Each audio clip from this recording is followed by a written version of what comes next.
स्वस्थ सुंदर शरीर है, गाड़ी घोड़ा वाहन सब कुछ है,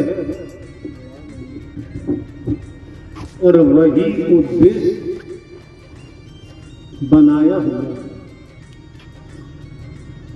अधिकारी हो, कर्मचारी हो, जनसाधारण हो, जनसाधारण हो, हर किसी ने इसी उद्देश्य को बनाया हुआ है, किसी तरह से कहीं से भी धन की प्राप्ति, कि बगैर धन के रिश्तेदार भी इज्जत नहीं करते हैं, बगैर धन के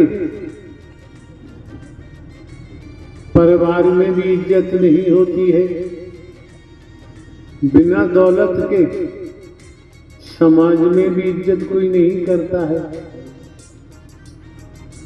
तो जो आज का पहिया दौड़ रहा है, चहुं दिशा में हम आप देखें तो केवल धन के लिए दौड़ रहा है।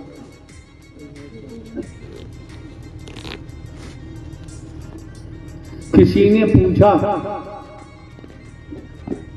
कि भैया कितनी तनख्वाह मिलती है नौकरी में,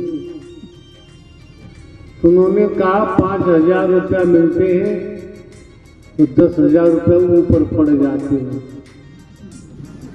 अब ऊपर कहाँ से पड़ जाते हैं तो वही जाने। ये कोई नहीं पूछता उद्देश्य क्या है, किस उद्देश्य के लिए नर नारी का शरीर मिला है। उद्देश्य को समझना चाहिए ना। आपने जो डिग्रियां हासिल की हैं, बाबूजी फेल हो जाएंगी, बेकार हो जाएंगी।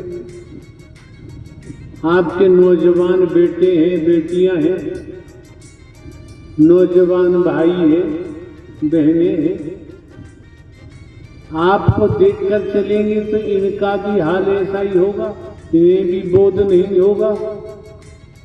लेकिन जो महापुरुष प्रारंभ से ही इस मानव मंगल मिलन सद्भावना समागम में आते हैं, कहीं से भी हो आते हैं,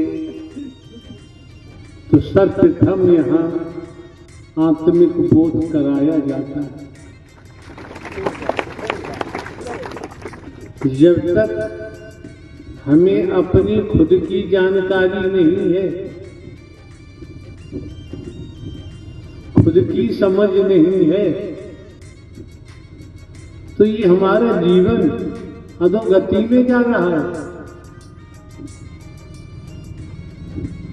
जैसे भजन ये गा रहे थे, तमाम प्रकार के पशुओं का नाम ले रहे थे, पक्षियों का नाम ले रहे थे, कर्म के आधार पर उस दिशा में जाएगा।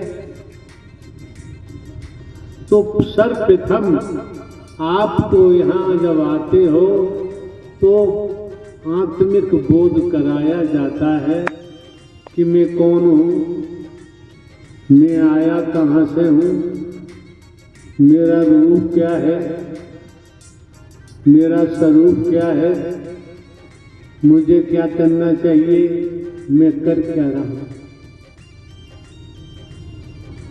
Who mean body I am, soul.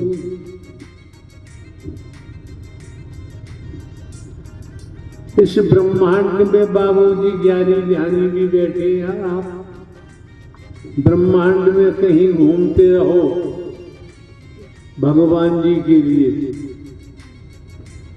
आपकी मर्जी है।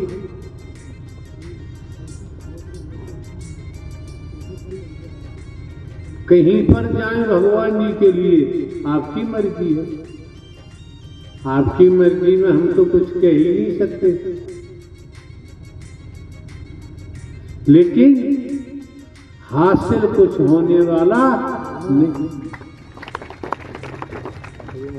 कुछ भी हासिल नहीं होगा।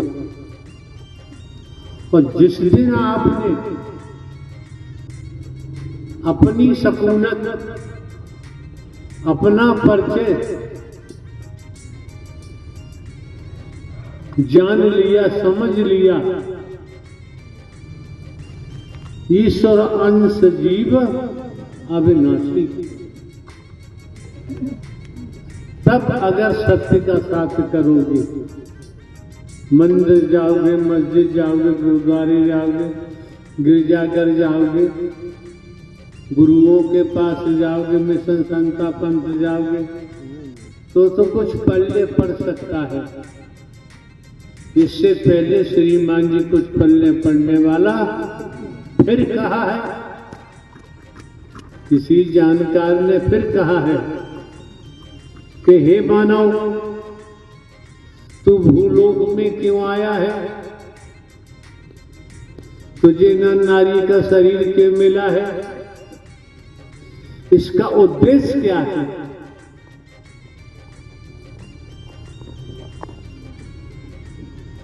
भिन्न भिन्न विभागों में लोग नौकरी करते हैं, उद्देश्य वही होता है धन का, धन के कारण नौकरी करते हैं।